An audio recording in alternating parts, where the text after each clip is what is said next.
Yo, yo, yo, Salaam nerds. It's your boy Neebs, aka Watch with Neebs, and I'm here with my co-host Jeff, aka DJ. My girlfriend turned into the moon. It's Poor rough. Sokka. It's rough, buddy. That's That's rough. rough, buddy. Do you know the theory about Zuko and why he goes Zuko here and why he No, says what? that's rough, buddy? So the theory is, other than Katara, Zuko doesn't know anyone's name, because he never uses anyone's name in the entire series. So when he goes Zuko here, he's introducing himself, so they would introduce themselves also, but they never do. And then basically throughout the entire series, he never uses any of their names. So he doesn't know anyone's name. That's hilarious, and I want to believe it because why would he remember names like that? Yeah. I mean, I'm pretty sure Katara introduced Sokka in the very beginning, in book one when But in book one, Zuko he was first chasing attacked. them. And even when he Yeah, refers to Aang, he never calls him Aang. He called him the Avatar. the Avatar. Yeah, yeah. Yeah. So now I'm thinking about it. I'm like, yeah, Toph makes sense because there's no way that would ever happen. Yeah. Every time, because in book 2 and 3, right, when Zuko left Iroh, Yeah. right, he was on his own for a while, going through his own things. It was only in the end that they met up. So I Yeah. can see Zuko not knowing Toph's name. Yeah. Obviously, Katara makes sense, Yeah. Katara, he but knows not knowing because Sokka's, that's a little weird to me. he never refers to Sokka by his name. Huh. That's rough, buddy. That's funny. Yo, we got some comments. Someone says big up from New Zealand. Yo, shout out New Zealand. Got Kiwis in the I love it. comments. Can we say Kiwis? That's not a bad word, right? I don't know. I don't know. Bro, if you're going to cancel, it's all on you. It's not me. I hope it's not a bad word. If it is, I take it back. But I've seen people say Kiwi on HBO. I used to watch the show called Yeah. Flight of the Concords, and it is such an amazing show. And it was a New Zealand show, and it was fantastic. And they used to use that word all the time. But I don't know if it's one of those things where like they can use it and we can't use it. I don't know if they have that. Who knows? Who knows? But shout out to New Zealand. We got Brown Boy Wonder in the comments. He goes, I'm watching the cartoon for the first time and I'm loving it. Yes. Brown Boy Wonder, by the way, we may do a WrestleMania episode. So keep your calendar open for WrestleMania. And we'll do that one. We'll try to have you back on for that. Jazz, how are you liking this? Because you were not on the episode that we covered the first 4 episodes with our friend Miriam, which you can watch. I believe it's a few episodes ago. What are your thoughts about the live action? I feel like they fell victim to the Marvel and even the One Piece way of storytelling. Mm-hmm. I feel like it's a jumbled mess all the way through. Um, just because they keep jumping from storyline to storyline, they move things around, and but when it comes to Sokka, for example, right, perfect casting, love it. Katara, I'm like, okay, sure, I mean, there's they that could. one thing. There's that one thing about him not being native, but other than that, he's good casting. Sure. The mannerisms are there though. Yeah. He's doing a good job. The actor is doing a good job. I'll give Right, you that. yeah. He's doing a In good job. spirit, he is Sokka, and I He and is I get Sokka, that, right? for sure, for Right. sure. Aang, decent enough choice. I'm okay with it. So Katara, a bit less so. here's the thing with Aang. I feel like Aang, he does good acting in terms of like body acting. His dialogue, and I don't know if it's just the way they're written or what, is they're just really bad. It feels like he's just reading off a cue card. I don't like his acting at all. But when he's not actually saying words and acting in terms of like physical acting, he does Hmm. a really good job. That's my opinion. Yeah, and that's why I said decent enough, right? Yeah, He's almost there. And I'm just like, yeah. all right, maybe he's just a little young. He needs to really grow in, feel the role, sure. Yeah. Uh, but then there are things I absolutely hated, like how they butchered my boy Boomy. Like, why would you do Yeah. that? Yeah. And then we're about Boomy. to get into episodes 5, 6, and 7. Okay, episode 6 was fantastic, right? That's the one episode I really enjoyed. But the rest, I'm just like, this is a mess. I'm not okay with this. This is Mhm. all right. Like, Okay. sure, I'll watch it, but I'm not happy about it. What are your issues with Boomy? Because I have issues with Boomy too, and I feel like they took the essence and soul of Boomy and turned him into a grumpy old man when he's just an Yes, eccentric old person. exactly that. Like, Boomy was teaching lessons in the live action, right? Yeah. And he was comically like funny, like throwing some old man jokes here and there. Like, as a kid, you're like, oh, that's kind of cringe, kind of not funny. But like, you grew to love that as a character, right? Yeah. In the live action, you didn't see Boomy like teach the lessons. Like, he just named drop. Oh yeah, Boomy. Like, I'm Yeah. oh, you're Boomy. Like, oh, okay. And they still went through trials. I'm just like, what is this? Like, this is dumb. I Here's don't the like it. thing. The original creators of the show left the show halfway through. What's halfway through the show? Boomy's Boomy. episode. I That makes wouldn't be sense. surprised if the Boomy situation is what got them to leave because they really took a left turn with Boomy. Yeah. Really, it wasn't until today that I watched episodes 5, 6, 7, Yeah. and 8. Like, after the Boomy episode, I was like, no, I'm done. I'm out. I Mm. can't take this. Like, this is Oh bad. man, that bad. Oh yeah. But Hmm. the issue is, like, I feel like the actor didn't do a bad job. Like he did No, what he it was was a supposed to do. poorly written script. It is not Yeah. the actor's fault. The actor, I think, if he had seen like the original Avatar Yeah. and he embraced that, I Yeah. think he would have been great. Yeah. I agree. I agree. They took a Yeah. different direction with it. All right. Hmm. Well, like episode 5 starts off with the village where they're all like spirits and stuff, which I Where they think actually was Aang brought him into the spirit world. in the Yeah. spirit world, right? Which I kind of feel like maybe one of the weaker episodes. And even in the animation, I didn't love this episode, but I do appreciate the lore that it sets up with like Ko and Kurok and like the Hmm. faces and all that stuff. So I do really like that. But when they go into spirit world, I really don't enjoy it, and I think that's one of my issues with Korra, because Korra focused on the spirit world quite a lot, and I didn't really love the spirit world stuff. Um, but we do get to see more about Azula, and Azula here is we learn that she's being manipulated by her father because she says that Zhao found the Avatar, and then her dad makes sure to say Zhao didn't found the Avatar. Zuko found the Avatar. He did the impossible. And you're like, oh snap, his father actually cares about him. His father is actually impressed. Later on, we learn that was simply something that he was doing to motivate Azula. It was a manipulation tactic. What are your thoughts about that? I am mixed on this, and here's why. Okay, 'cause I want to know On if the you're mixed for the same reason I'm mixed. We might be mixed for on different the reasons. yeah, on the Ozai side, I'm actually okay with it. I think he is that sociopathic, and like, him manipulating Azula makes a lot of sense, and I'm okay Mhm. with that. However, on the Azula side, I'm like, no. Azula is this brilliant, cold-blooded killer, right? Yeah. And like, like showing. I know in the live action they eventually showed her as like someone who had a breaking point, right? And then she went crazy, Yeah. and that was great. But the build up to it was Azula was like a machine. She was perfect. She executed. She knew exactly what to do, right? And even when like the situations were weird, right? It wasn't Azula being manipulated. It was always Azula manipulating other people and like other Yeah. environments. So seeing Ozai do it to her, and I'm just like, oh, this is too early. I don't like this. And also not Azula. Like, Azula should not be the one to be manipulated. Like, I I feel like they're agree. destroying her character here. We're on the same page because I feel the exact same way because they're trying to give us like sympathy towards Azula, and I was like, I don't want a sympathetic Azula. I want the crazy badass Azula, right? Like Yeah. I want the Joker story. Like we don't need to know why he's the way he is. Just give us the crazy Joker, right? And that's what I Mm-hmm. like about. And even M Night Shyamalan did the same thing because like at the end of that terrible movie, we do get to see a a like 2-second clip of Azula and she just stands there crazy. And I was like, that's all you need from Azula. You just need her to give you a crazy face. That's it. Um, I don't mind the actress. I know people are going for the way Oh, she she was looks. good.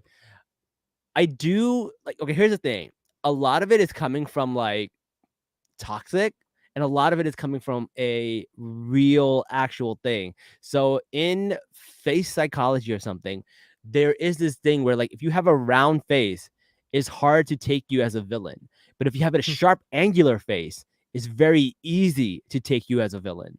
And that's like something that like people found. Like you see Ozai, he has these like sharp faces, like cheekbones, and like it's easy to see him as a villain. When you see Azula, she has like these round chubby cheeks, which is like associated with Oh, so cuteness, cute. and like she's young. She's like super young. So it, I understand that people say she's not menacing looking enough, but I also feel like they're being just like toxic because she doesn't look like a skinny evil supermodel. And like I'm like she's a child. She doesn't need to look like that. Right, yeah. She's even in live action, she's like what, 15, 14 at most? Like, Yeah, exactly. And they look right. young. We get to see all three of them, like Ty Lee, Mai, and what you call it, Azula, and they all look like babies. Like they're super young, which I get it. They're trying to go for like accuracy on the Mhm. show, which I was like, I didn't mind. Uh, everyone is crushing over the actress who plays Suki. I can see why. Yo, Suki was 10 out of 10. 10 out of 10 for sure. Yes. That is I also always liked Suki in the animation too. I just that she was like my favorite character. The jailbreak scene is my favorite scene of all time. I hope we get the jailbreak scene because that's just baller. That's bonkers. I Yeah, hope we get like the that. way she ran over the guys and then Yes. ran up the wall, then used her feet and the momentum to swing back up, like No air bending at all. No water bending. No right. earth bending. No fire bending. Just straight up Zuki Kyoshi warrior style. Like I Mhm. loved it. Yeah, that's freaking awesome. Brown Boy Wonder says she's all over my TikTok. Yeah, there are a lot of. She's the new Pedro Pascal. Like people are making thirst traps about her and stuff. So I get that. Luckily, she is of age, so that's fine, I guess. Also, speaking I of guess. people looking really, really good, we get to see June, who I think looks amazing in the show too. Arden Cho, um, who's in this show, does a good job. I thought they casted her really, really well too, and the animation with Yeah. her like pet actually looks pretty good. So I wasn't mad at that. What are your thoughts about June? Yo,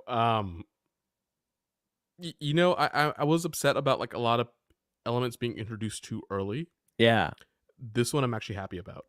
yeah, Not just because she's pretty or whatnot, but like, she's a bounty hunter, right? yeah, And I feel like even in the OG show, her storyline was a little rushed because it was like right at the end of like book 3 for like a handful of episodes. yeah. And so seeing her earlier, seeing what she can do, and I hope we get more of her throughout like the however many seasons it's gonna be. I think this is good for her and her story building. Yeah. So having her here early, this one I'm actually okay with. Okay.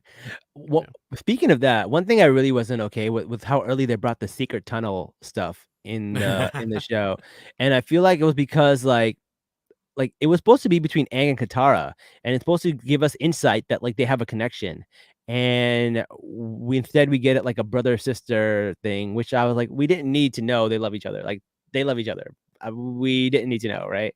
And I get what they're going for. Someone said that it's going for like the Anna and Elsa, I guess. Elsa thing, where like yeah, it, like true love's kiss was actually supposed to be from your sister, and I'm like, okay, I don't know. I don't know. Still weird.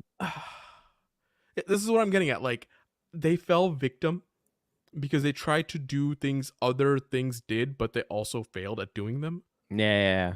Like, this is like a really weird amalgamation of Avatar, Marvel, like Disney, like Star uh Wars. right, Yeah. yeah, it's just bad. Like Okay. Fair. they're trying to Fair. do too many things at once, and this might be not the writer's fault. Even this might be a Netflix problem because like, oh, you have 8 episodes, you got to get it done, I and this is what know. comes of I it. know.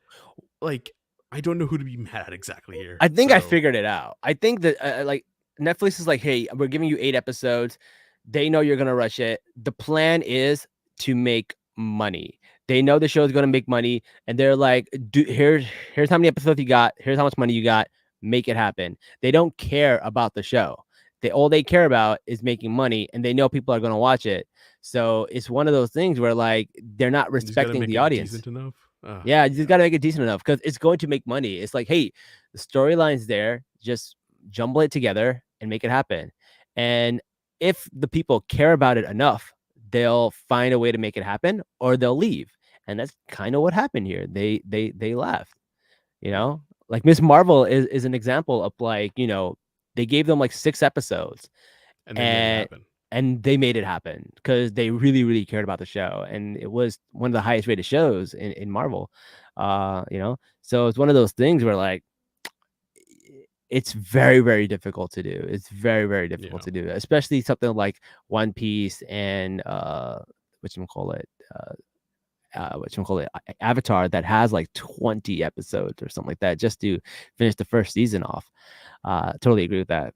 I think it's 40 in now One Piece. It's crazy. Right. Yeah. So I blame Netflix for a lot of this. Honestly, like I do my too. hatred isn't toward the actors. It's maybe not even the writers or the directors. It's really Yeah. towards Netflix here. Here's the thing though, like honestly, you don't even need that many episodes. You don't need 20 episodes. They could have done this when in like 10. They could have probably done it in I 8. would go 12. Yeah. I think 12 would be perfect. 12 is the the bar because like every season of The Walking Dead is 12 episodes and they're able to complete an arc in 12 episodes. Mm-hmm. 12 is like you have everything you need. There's no way you can fuck this up. 10 is like, okay, you need to condense some things, but like it's guaranteed great. 8, if you're skilled enough, you can do it. 6 is almost impossible. You're like tying like one hand behind everyone's back. Yeah. That's how I feel. Yeah. All right. So we also see that Sokka goes into the spirit world. He sees a fox, who we'll find out who that is later. That's super interesting. And then Aang meets the spirit uh that Monkey steals episode. people's faces. Ko, Oh, I go. believe Yeah. his name, right? And he Yeah. says that he stole a face of someone that my previous avatar loved. So Aang decides, hey, he sees Gyatso, he's going to leave, he's going to the fire temple to meet Roku. And that's where this episode leads off. The next one starts off with Lieutenant Ji not following Zuko's order because Zhao has taken over command. This, I think, was set up beautifully. This is my So good. favorite episode in the whole series. I can see why. I can see why. Because Yeah. this episode is so good. And I was like, damn, like this is the one time where I feel like the show did the character better than the actual cartoon, the animation, because we didn't know this. This was not known to us in the animation. But Zhao and sorry, not Zhao. Zhao takes over, and Ji is like, he's not our commander. He treats us like shit. And then Aura goes, you don't know what he's done for you. And later we learn at the Agni Kai that his father was going to sacrifice all these men for no reason, the 41st Division. And because he tried to save them, he got, pulled into the Agni Kai where he was going to fight. By the way, Agni Kai is a Hindi word. Ag means fire. So like, Right. it's a little bit of a Easter egg, but it's cool.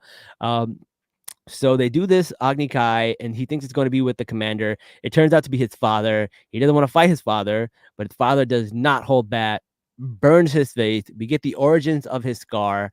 And then when he's healing, his dad's like, well, if you care about this regiment so much, why don't you take them with you on your journey to look for the Avatar? And that's where we learned that Zuko actually saved all these men's lives. And he Yeah. never once brought it up. Yeah.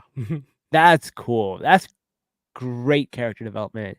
I thought that was really, really dope. And then at the end, we find out that they find out what happened. And because of that, they're like all in line and they all like support him now. And I was like, Yeah. this is dope.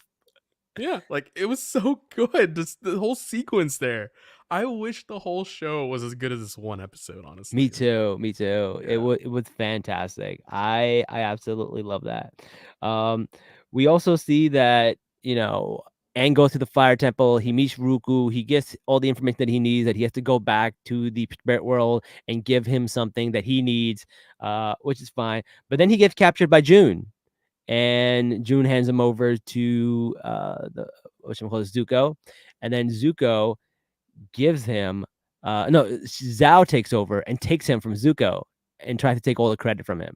So that part is interesting. You get to see that, and then we get to see one of the best parts of the animation, which is the blue spirit. Zuko comes in with the Yeah. blue spirit, and you see Aang and Zuko fighting side by side. That was super cool. I really, really liked it. What are your thoughts about that? Yeah, like they did this scene well. Um Yeah. I was a little conflicted with the fact that they're planting the Zuko turns good guy this early cuz like in the OG show, right? It was like more than halfway through the first season. Mm-hmm. This felt kind of early and rushed, but also at the same time I'm like, wait, where could they have done this? This is the only place they could do it. Yeah. And so, Zuko in the Blue Spirit was just fantastic. Mm-hmm. And then Aang, yes, like them fighting together, masterfully done. And then Zuko leaving, like rejecting Aang, and that when we talk about Iroh, like at the very end, right? Mm-hmm. That felt also rushed because I feel like that should have been that conversation they had in book two. And so, yeah, like it was a good episode, but again, like the only gripe I have is that it's not following the original, but like, is that fair to be angry about? I don't know. Yeah, I feel like we have to give it some grace, but I really did like it. I thought it was really, really good. Yeah, no, this I episode was the best episode by far of the by entire far. series. Yeah, yeah. Yeah. Though I did like the Boomy episode a lot, but not because of Boomy. I really just love the Iroh and Zuko funeral scene. That was Yeah. good. I was like, "Oh my god, they played the song." That really got me. Oh, the little leaves on the Leaves from the vine. vine. Yeah. Oh, that was so good. And you really understand why Iroh cares for Zuko so much in that scene. So like I think 4 and 6 are both my favorite. But I'll probably go with 6 because 4 had a lot of issues with Boomy. So Yeah, fair. right. It evens out. All right. So in the next episode, we see Lieutenant G. He tells Zuko about this plan that they have, and Zuko goes on this boat, and the boat blows up. Right. And then I was like, oh shit, did G set him up? But it turns out no, it was just Zhao who set him up, not G. So that makes sense. And then we see the Team Avatar get to the Northern Water Temple tribe, and that's where Katara meets Master Paku, and she's supposed to train with him and become a great bender, but none of that happens. Like she just goes there, she learns some water healing. She never really learned from Master Paku. In fact, she challenges him because they're all sexist up there and they won't let her bend, and she just like happens to know all these cool things, and that's it. She's a master. And I think like there's a line where Zuko goes, "You found a master," and she goes, "No." It's just like weird. Like, why did they do that? I don't know, man. Like they took some very weird liberties with this. Yeah, yeah. Uh Although when we're gonna start talking about UA, I'm actually okay with some of the liberties they took there, but I am not okay with some of the liberties that they took with UA, and that main liberty is that god awful wig. That wig was that wig is so ugly, and it's so obvious a wig. Like, why would you do that? Why? Okay, at this point, I was just trying to suspend my disbelief. I'm like, it can't get any worse. It can't get any worse. And Yo, that wig took me you out. know, the wig, I was like, all right, I can't hate too much on this. I should not be this biased. So I forced myself through this. But like, where she would like be that three-tailed fox in the dream, like this is actually kind of cool. Yeah. I Like love the some of the things actress. they changed it. Yeah, yeah. Yeah, They, I they love the they did actress. some really cool things with her here. So She looked really young. I remember when we watched Prey, she looked really, really like a lot older. And when she was in the show Legion, which was like oh, 5 years ago, she looked even older. So they made her look really young, which BRB, I'm getting a call from the county judge. okay, all right. Uh the county judge. What's happening there? Yeah, you have a warrant, bro? This guy has a warrant? um Yeah, Jazz just left me in the middle of an episode, which isn't bad because he does it all the time, but I don't have another guess. Brown Boy Wonder, you want to go on? I'll send you the link real quick. Hold on, let me see if I can send you the link, man, bro. Just show up. All right. So what happened was, let me see, copy. All right, bro. I'm gonna do this. I'm gonna drop the link in the chat. Anyone who uses it can show up. Just come on by and we'll let you in. Right now, we're dropping a live chat. We're dropping it live. Just show up. All right. So we get Sokka and the princess, and they're kind of vibing. I really like their connection. I feel like the whole thing about her figuring out that he is the same guy from the dream, and she says, "Oh, you're gonna be recombobulated," and then he figures it out, and then they kind of just talk to each other, and they kind of just vibe. I really do like that. I thought that was really, really interesting. Um, and then she just kind of flirts with him a little bit, and then they kiss. So she's officially his girlfriend, I guess. And they kind of showed that there was a love triangle happening with all three of them, but they didn't really focus on it. The guy who was like dumped by her was kind of just like a nice guy, didn't care. He was just like, yeah, I really liked her, but she didn't like me. It is what it is. So I guess they didn't want us to focus on the love triangle too much because they're like, there's a war happening. So I thought that was fine. I didn't really mind that. Uh, but yeah, this is where we kind of like starts buying into their relationship. That way, when we get to season 3, and he tells Zuko that his girl turns into a moon, and he goes, "That's rough, buddy. It's gonna pay off. It's gonna all pay off." That's what I want to see. What else happened? Uh, Let's see. Yeah, she learns water healing, and then Aang goes into the Avatar state, and Aang meets Kuruk, and he tells Kuruk that he doesn't want to be the Avatar. Like he says that, hey, Kyoshi came and she took over for me at the Avatar state. Why can't you just do that? Because he learned about the Avatar state, but he needs to master all 4 elements, and this motherfucker hasn't even mastered waterbending yet. He hasn't mastered waterbending yet. This whole season, Aang does not learn waterbending, which is hella annoying because that's the point. Like every season is supposed to be like a new bending. Like the first season is water, second is earth, third is fire. And then this entire season, he doesn't learn waterbending, which is super frustrating and annoying. And I hate. Um, I don't know.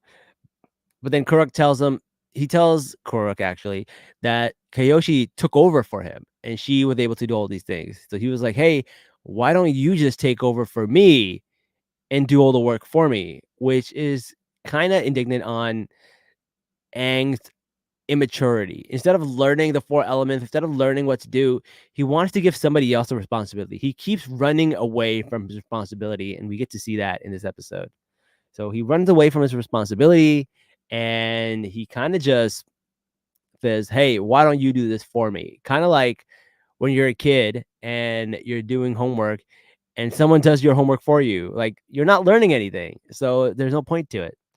So Kurok says he can't do that because he went into the spirit world and he fought a bunch of spirits for most of his life. And one of the spirits took the face of the person he loves, Umi. And we get to see that earlier on with Ko. He had the face of one of the Avatar's love. And now we learn that it was actually Kurok's. So it's really, really interesting here. I love that they put that together. And then he fought so many people in the spirit world that his body and his soul are corrupted. Oh, snap. Oh, snap. He showed up. What's going on, Brown Boy Wonder? Yo, thanks for coming on. No problem, man. I'm here to substitute. Yeah, yo, look at you saving the show. Freaking Jazz left me like he turned into the moon and left the show. Oh, that's rough, buddy. Oh, that's all right. Yeah. So, how did you like this season? Well, I have not 'Cause seen the Netflix one. I've only been watching the cartoon. But what I've been oh, okay. hearing is, mixed reviews on the show. Yeah. So I don't know. You tell me. Okay. So you're just here for the spoilers because we're like ruining everything. Even though It's like we're not ruining anything because everything that happens in Mm, the live action already happened in the cartoon. There's nothing really that gotcha. different. So you're good. Just like the storylines are a little rushed and some things are combined together, but there's nothing really spoilery for you, so that's fine. Gotcha. Yeah, but we learned about Kurok, and then Princess Yui tells Sokka about her powers. And I really like their relationship in the cartoon and in the animation. I do feel like it was rushed here. I feel like they knew each other for a few hours, so it Mhm. didn't really let us like kind of feel for them. You just watched the cartoons recently. Like, how long are they in the Northern Water Tribe area? Like, it's a couple episodes, right? Yeah, so I'm on season 1, episode 8. So, Oh, you're early. yeah, so it's, I think it's early on to get into it. Okay, yeah, yeah. So they get into it. Okay, so that's fun. We also learn that Zuko ends up faking his death. Now, this isn't something that happened in the cartoon. I think it just happened in there. But he like fakes his death, uh, and then he comes back as like a soldier. And we know that Zhao's plan is to basically kill the moon, like not the mood, Mhm. kill the moon. So in Avatar, the way it comes is like everyone gets their power source from something. So what happens is like I believe the firebenders get their power source from the sun, and the waterbenders get their power source from the moon, I believe.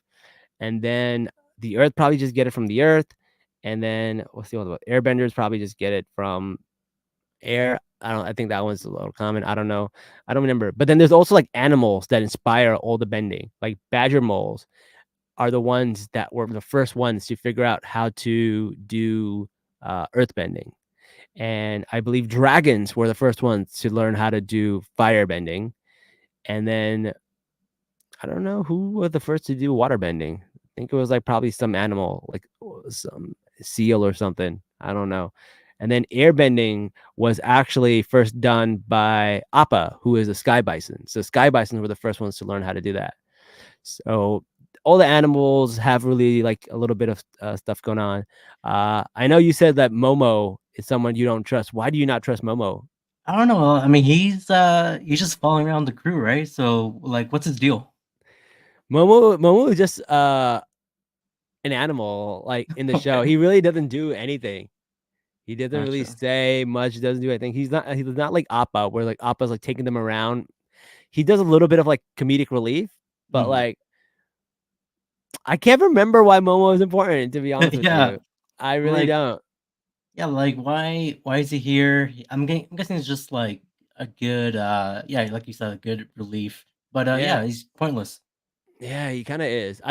They do have an episode where he does this thing where I think, like, Appa gets traded into the circus or something, and it's, like, a big storyline where, like, Aang actually loses Appa, and I Mhm. think Momo is involved in that one a little bit, Okay. but other than that, not much else. Uh, the other thing that they do in this show, which is super early, which Jazz probably would not like, is they introduce lightning bending.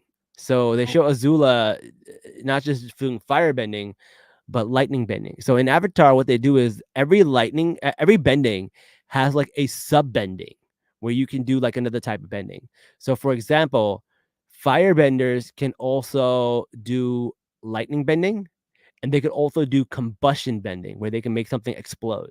mhm, So like they have this little subset.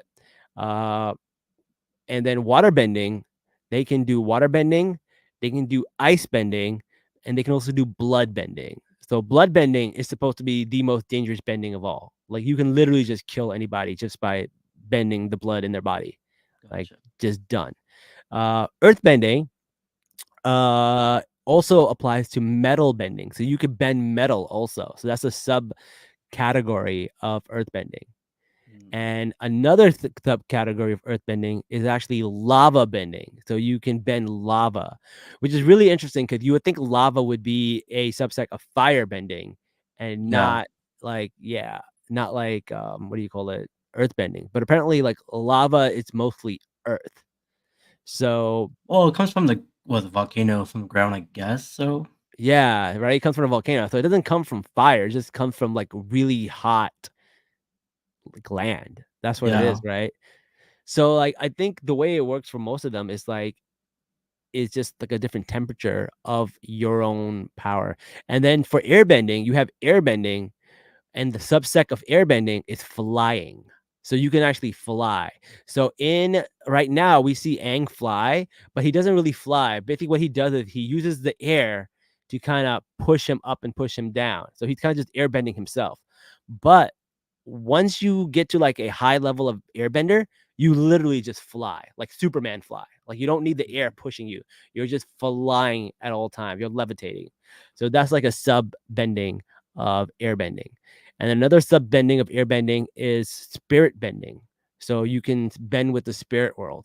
So like all the bending have like these little subcategories, which are really, really interesting. So they don't introduce any of the subcategories until season 2 and a lot of it is done in season 3, and then the rest are done in the continuation, which is the Legend of Korra. So the fact that they're bringing it out in the first one is kind of like ruining it a little bit, in my opinion. It's like too early. Gotcha. I heard in the Netflix season, like they took away like a lot of like social commentary, like especially like Sokka is like kind of sexist as well. Yeah, They yeah. took that out. They did take that out, and I don't think they took it out for like political reasons or like something like that. Mm, I think they took it out because they just didn't have enough time in the episodes because like Sokka he's sexist for about like 4 episodes. yeah. And then he meets Suki, she humbles him, and then after that, he's like not sexist anymore. He has to ask her for help, right?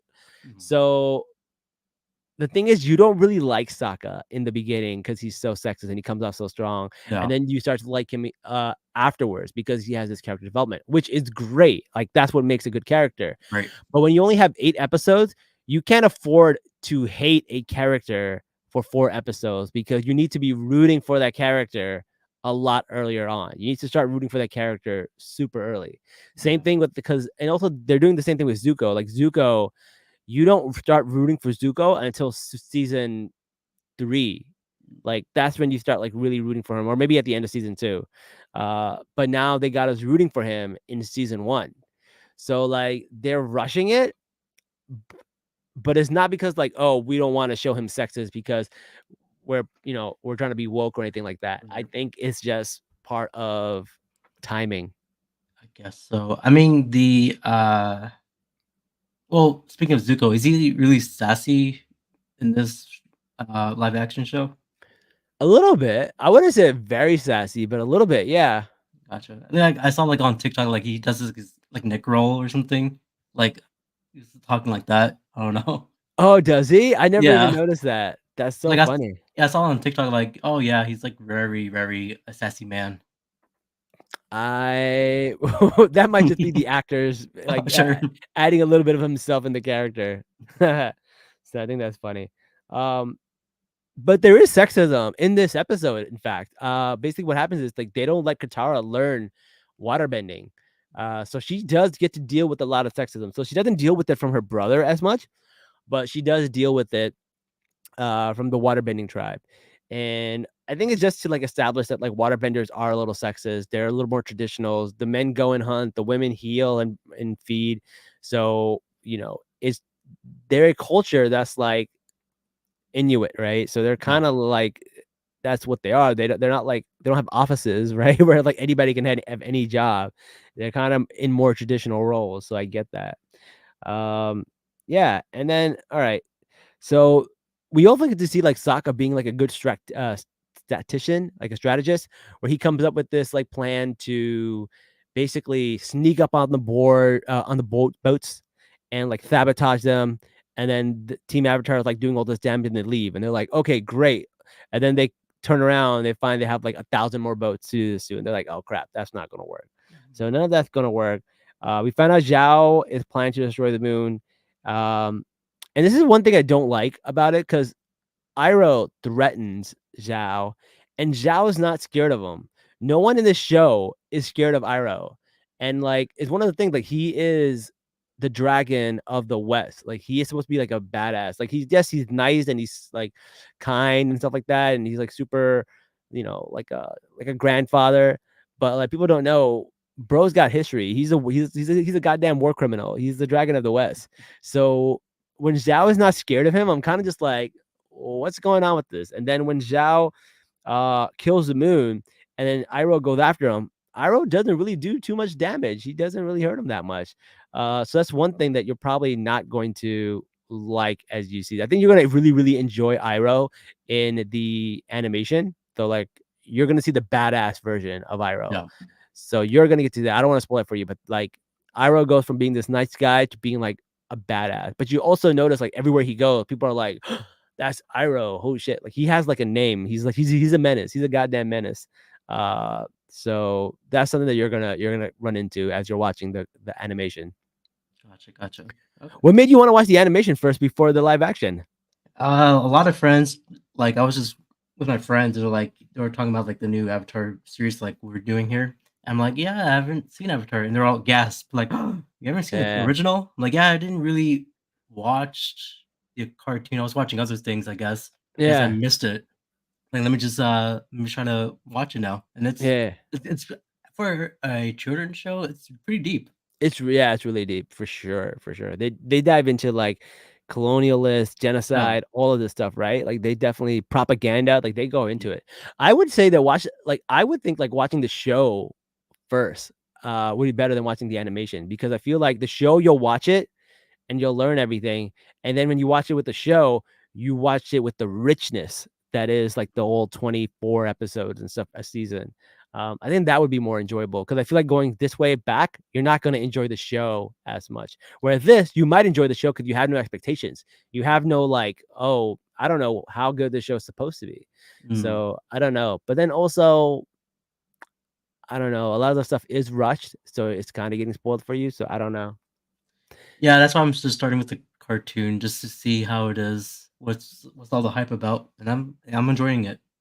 Yeah, I would say like watch the first season and then watch the first season of live action, then watch Mhm. the second season of the animation, and then watch the second season of the live action. I think that would be good. That would be fun. All right. And then we also see a fight with Zuko and Katara, which is the first fight between them because they go and have a few.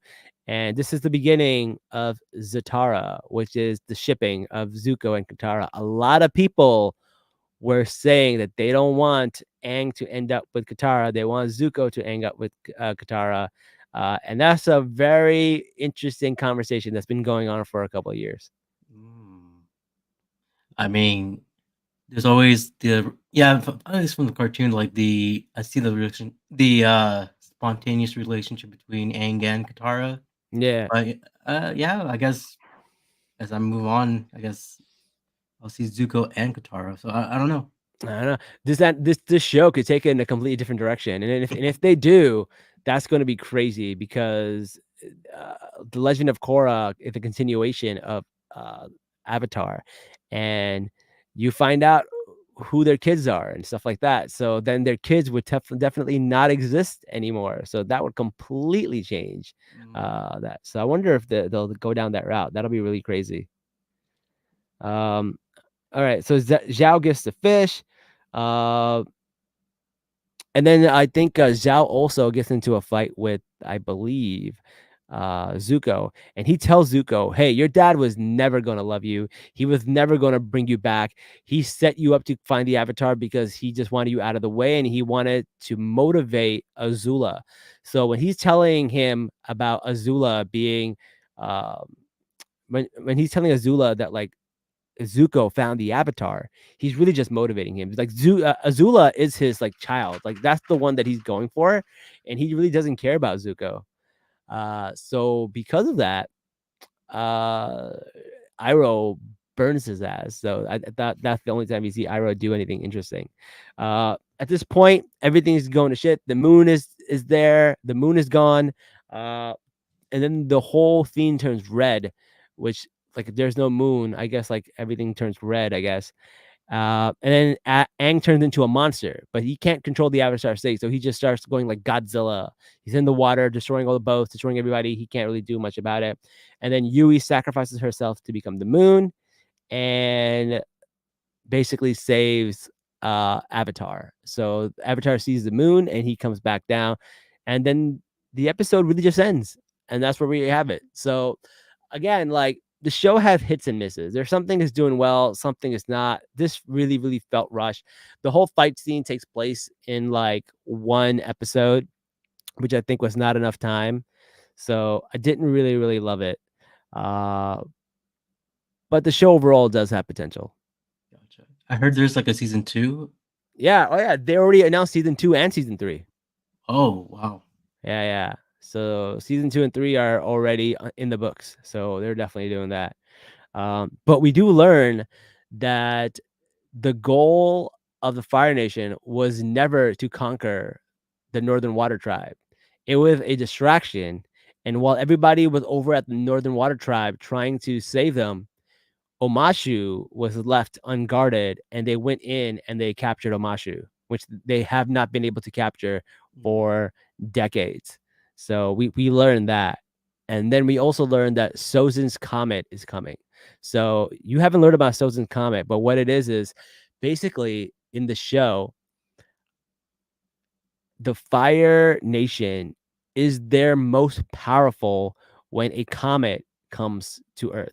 So that day is the strongest day for them. So, like, if they're fighting an airbender, if they're fighting a waterbender, if they're fighting anybody, they can't lose on this day because this flaming ball that is this comet comes so close to the Earth, it enhances every Fire Nation's uh, strength by like 100. So that's when they're at their strongest. And that's when they do their big attacks. That's where they did the genocide of the air nomads. And it only comes every 100 years or so. So it's on its way again. And we learned that they're planning a big takeover uh, at the next Sozin's Comet. Well, seems exciting. Yeah. So it's super exciting. So let us know what you think about the show. I'm really curious to hear as you watch the animated stuff and then you watch the live action. I'm very curious to hear what you're gonna say.